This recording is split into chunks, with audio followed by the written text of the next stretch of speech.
দূর থেকে একটি জিনিস দেখানোর চেষ্টা করছি, খেয়াল করুন। এই যে খাম্বা, এই খাম্বাতে দেখেন একটা তার, দুইটা তারের চেয়ে অনেক নিচে অবস্থান করছে এবং কালো একটা টুকরা দেখা যাচ্ছে। এটা কি জানেন? পরপর দুইটি খাম্বাতে, খাম্বার যে জোয়াল বলে, জোয়ালের উপরে যে চিনের যে দুইটি পাত্র দেয়, তিনটি পাত্র দেয়, তিনটা মাথায় দিয়ে তার উপরে তার বেঁধে দেয়। আসলে এটা পড়ে গেছে আজ কয়েকদিন হলো। গতকালকে আমি ফোন দিছি গান্না অভিযোগ কেন্দ্রে, তারা বলল যে এটা আমাদের না, এটা ঝিনাদার। ওনারা বলছে আপনি একটু ঝিনাদায় ফোন দিয়ে দেন। আমি তো নাম্বার জানি না, তারা নাম্বার দিল, আমি কল দিলাম, তারা ধরলো না, পরে ব্যাকও দেয়নি, আমি আর কল টল দিইনি। কিন্তু তারা জানিয়েছে কিনা আমি জানি না। এদের সার্ভিস বর্তমান দিন দিন খুব বাজে হয়ে যাচ্ছে। এর পাশে কয়েকদিন আগে এই কয়েকটা খুঁটির এপারে সরাসরি একটা জল ভেঙে পড়ে গেছিল। আমি ফোন দিয়েছিলাম, সে জল তারা পাল্টে দিয়েছে, কিন্তু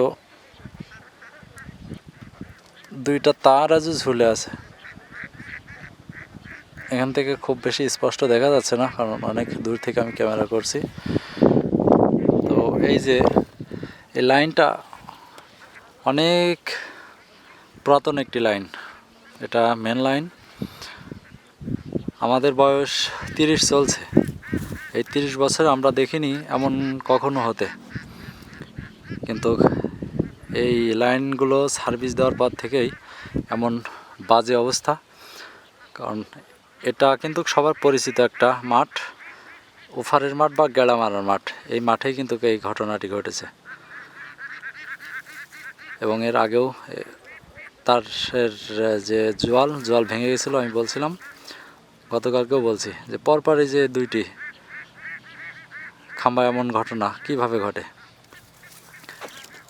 এর আগে যখন কাঠের খাম্বা ছিল তখন কিন্তু এই ঘটনাগুলো ঘটেনি, কিন্তু যখন তারা কাঠের খাম্বা পরিবর্তে সিমেন্টের খাম্বাগুলো দিছে, তারপর থেকে এমন দুর্ঘটনা ঘটছে। এটা মেন লাইন, এখানে সব সময় মানুষ থাকে, মানুষ আবাদঘাট করে, কখন কোন দুর্ঘটনা ঘটে জানা যায় না, বলা যায় না। তো তাদের সার্ভিস যদি এত বাজে হয়, তাহলে জনসাধারণের নিরাপত্তা কোথায় আর কে দিবে? কারণ সব জায়গাতে ছাড় পালেও বিদ্যুতের কাছে, কারেন্টের কাছে কোনো ছাড় নাই। ও দেখবে না ধনী গরিব, কে মোটা চিকন, কে ফর্সা কালো, কে এমপি মন্ত্রী, ধরলে ছাড় নাই।